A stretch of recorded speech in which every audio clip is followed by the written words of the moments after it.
சோளா பூரியும் சன்னா மசாலாவும் இன்றைக்கி டிஃபனுக்கு பண்ண போகிறேன். இது பண்ண அதுக்கு கொண்டக்கடலையை நல்லா நைட்டே ஊற வச்சுட்டேன். நல்லா ஊறி எடுத்து 6 விசில் விட்டு வேக வச்சுட்டேன். இதுக்கு என்னென்ன தேவைன்னு பார்ப்போம்.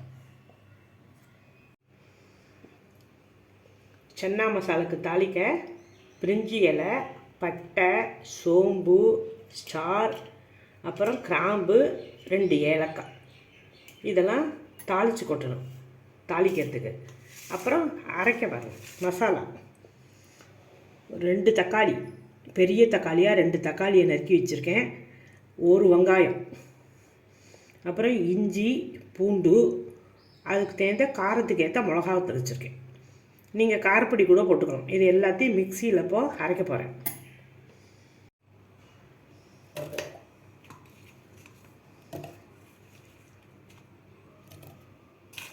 இது எல்லாத்தையும் ஒன்றா போட்டு மிக்சியில் நல்லா வழுமூணாக அரைச்சிக்கணும். அரைச்சதுக்கப்புறம் இழுப்பச்சட்டியில் தாளிச்சுட்டு அதுக்கப்புறம் இதையும் போட்டு நல்லா வதக்கணும், பச்சை வாசனை போகிற அளவுக்கு. இப்போ நான் மிக்சியில் அரைக்க போகிறேன். நல்லா இந்த மாதிரி வழுமூணாக அரைச்சிக்கணும். மசாலா தாளிக்க இழுப்பச்சட்டி போட்டுருக்கேன். இதுக்கெல்லாம் கொஞ்சம் எண்ணெய் கூட வேணும். இது வரும் நல்லா 2 பால் கரண்டி, இது வரும் சின்ன பால் கரண்டி தான்.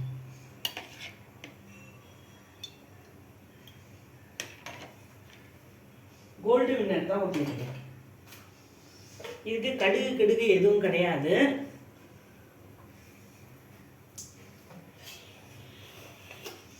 வாசனைக்கு 1 முட்டை நெய்.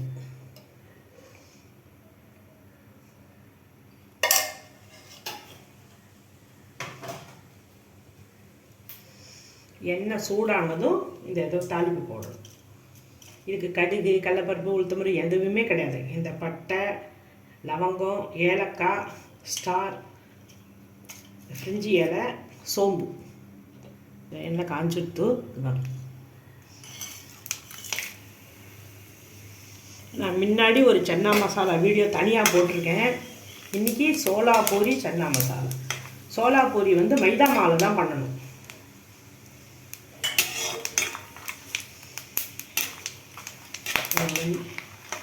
சூப்பராக வெடிச்சு வச்சுக்கலாம். எண்ணெய் காஞ்சி சூப்பராக வச்சு ஏலக்காய் நல்லா பொரிச்சு குண்டாக வந்துடும். அதான்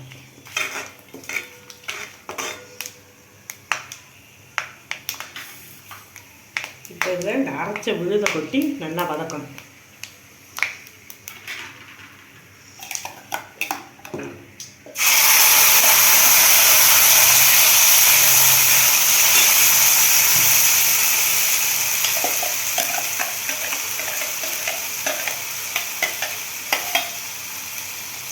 வதக்கும் போதே அந்த பூண்டு, இஞ்சி வாசனையோடு சூப்பராக இருக்கும். இப்போது மிக்ஸி ஜார் அலசி அதை ஊற்றணும்.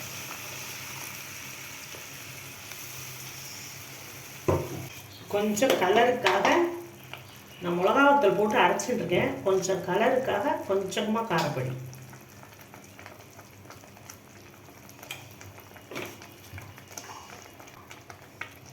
நான் கொண்டக்கடலையில் உப்பு போட்டு வேக வச்சுட்டேன். இப்போது இந்த கிரேவிக்கு ஒண்டின்னா உப்பு, கிரேவிக்கு தகுந்த உப்பு.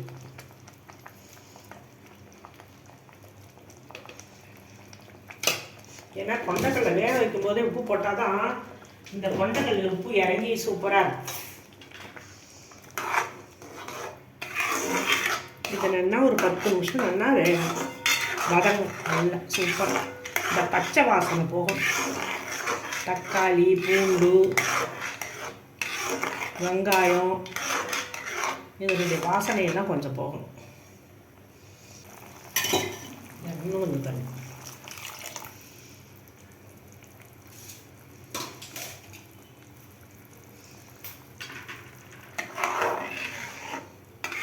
இப்போ கூட சன்னா மசாலா கதுவே இருக்கிறது பவுடர்.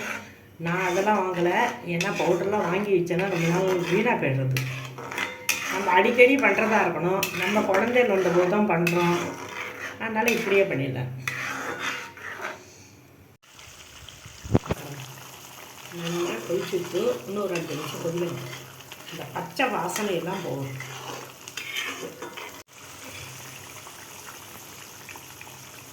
நல்லா கொதித்து சுண்டி வந்துட்டு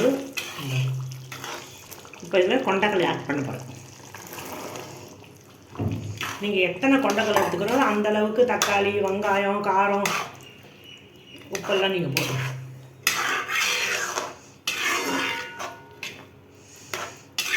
இதுவும் ஒரு 10 நிமிஷம் எல்லாத்தோடையும் சேர்ந்து இதாகும், கொதிக்கும். இதுக்கு பெருங்காய பொடியெல்லாம் கிடையாது. ஏன்னா அந்த பூண்டு இஞ்சி போகிறதோட அந்த வாசனை தான் நல்லாயிருக்கும். இன்னும் கொஞ்சமாக எண்ணெய், இதுக்கு எண்ணெய் தான் வேணும்.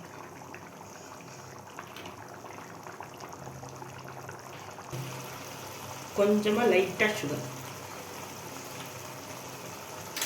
அது சும்மா சாம்பிள். இப்போ கருவேப்பிலையும் கொத்தமல்லியும்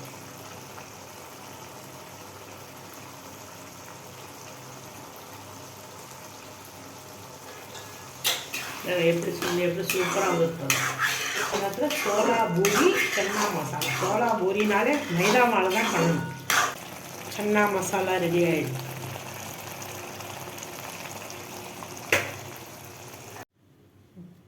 நாகா மைதா எடுத்துட்டுருக்கேன்.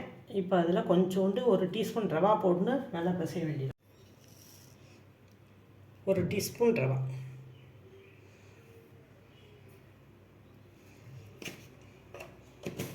கொஞ்சமாக சால்ட்டு, கொஞ்சமாக சால்ட்டு. முதல்ல கொஞ்சம் வாட்டர் ஊற்றி நல்லா மிக்ஸ் பண்ணிக்கணும். அதுக்கப்புறமா ஆயில் ஊற்றிக்கணும். நம்ம சப்பாத்தி எங்கள் மாவெல்லாம் பசையலாம் அதே மாதிரி தான்.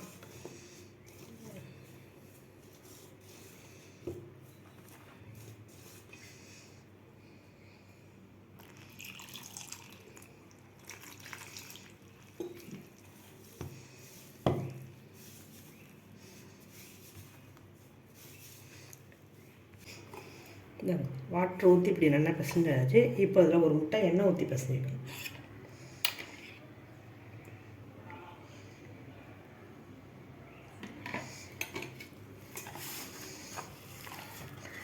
பால் போலி, இதில் தான் பால் போலி.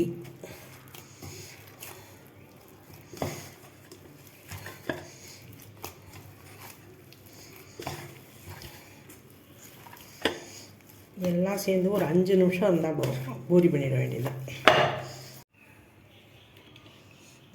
எண்ணெய் பசஞ்சாச்சு. மேலே துளியோண்டு எண்ணெயை தடவிட்டு ஒரு 10 நிமிஷம் மூடிட்டு. இந்த பதம் தான், இதுக்கு மேலே இருக்கக்கூடாது.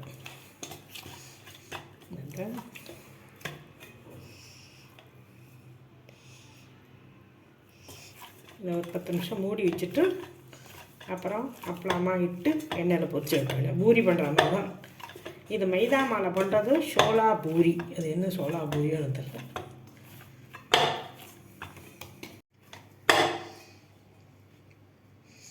நல்லா ஊறிண்டு சூப்பராக எடுத்து பாருங்க. கொஞ்சம் இலகலாகவே எடுத்து பாருங்க. இப்போ அதை பூரி பண்ண வேண்டியதுதான். பூரி பொரிக்க கோல்டு வின்னர் ஊற்றின்ட்டுருக்கேன். நல்லா எண்ணெய் காய்ச்சதுக்கப்புறம் தான் பூரியை போட்டு எடுக்கணும். இந்த அளவுக்கு தான் இதாக இருக்கணும், இப்படி தான் இருக்கணும். அப்போ தான் நல்லா உப்பிண்டு வரும். இப்படி நல்லா மாவெல்லாம் நல்லா தட்டிட்டு அப்புறமா எண்ணெயில் பொரிச்சு எடுக்கணும். எண்ணெய் நல்லா காஞ்சி எடுத்து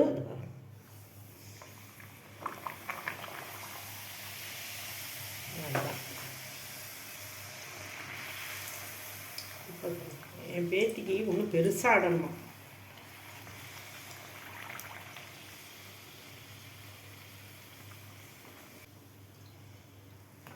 எண்ணெய் நல்லா காஞ்சி இருக்கணும், அந்த அளவுக்கு தான்.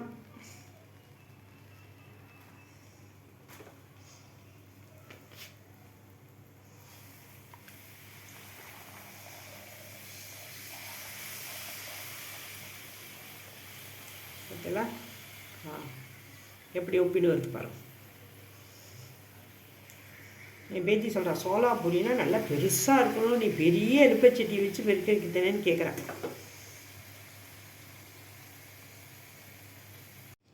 பாருங்க, சோளா பூரியும் சன்னா மசாலும் ரெடி ஆகிடுத்து. என் பேத்திக்கு கொடுக்க போகிறேன். சூப்பராக இருக்கும். இந்த மெத்தடில் பண்ணி பாருங்க.